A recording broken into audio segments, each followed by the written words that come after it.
বিক্ষোভের মুখে সরকার ভেঙে দিলেন মাদাগাস্কারের প্রেসিডেন্ট আন্দ্রি রাজোয়েলিনা। তবে পরিস্থিতি শান্ত না হয়ে বরং আরও উত্তাল হয়ে উঠেছে রাজধানী আন্তানানারিভো। রাজপথ এখন মুখর একটাই স্লোগানে, রাজোয়েলিনা হটাও।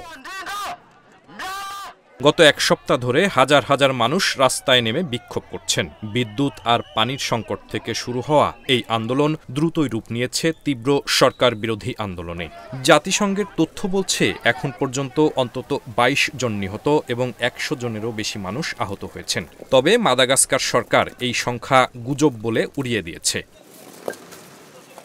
সংকটের শুরু ১৯ সেপ্টেম্বর। রাজধানীতে বিদ্যুৎ পানি সংকট নিয়ে শান্তিপূর্ণ বিক্ষোভ থেকে দুই শীর্ষ রাজনীতিবিদকে গ্রেপ্তারের পরই পরিস্থিতি উত্তপ্ত হয়ে ওঠে। তরুণদের অনলাইন প্ল্যাটফর্ম জেন জেড মাডা আন্দোলন সংগঠিত করে।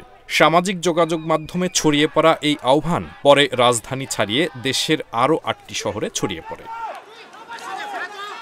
বিক্ষোভে সমর্থন দিয়েছে বৃহত্তম শ্রমিক সংগঠন, বিভিন্ন ইউনিয়ন, এমনকি বিরোধী দলীয় নেতারাও। প্রেসিডেন্টের সরকারে যোগ দেওয়ার প্রস্তাবকে তারা আখ্যা দিয়েছেন জনগণের সঙ্গে বিশ্বাসঘাতকতা। অন্যদিকে সরকার দমন পীড়নের পথেই হাঁটছে। কাঁদানে গ্যাস, জলকামান, এমনকি রাজধানীতে জারি করা হয়েছে সান্ধ্য আইন। তবে প্রেসিডেন্ট রাজোয়েলিনা একদিকে কিছু মন্ত্রীকে দায়ী করছেন, অন্যদিকে বিদ্যুৎ সংকট মোকাবিলায় বিশ্বব্যাংকের সহায়তার প্রতিশ্রুতি দিচ্ছেন। তরুণদের সঙ্গে আলোচনার কথাও বলেছেন তিনি, কিন্তু ক্ষুব্ধ জনতা সেসব আশ্বাস মানতে নারাজ।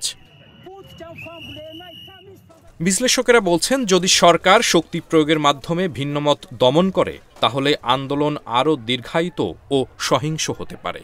মাদাগাস্কার বিশ্বের অন্যতম দরিদ্র দেশ।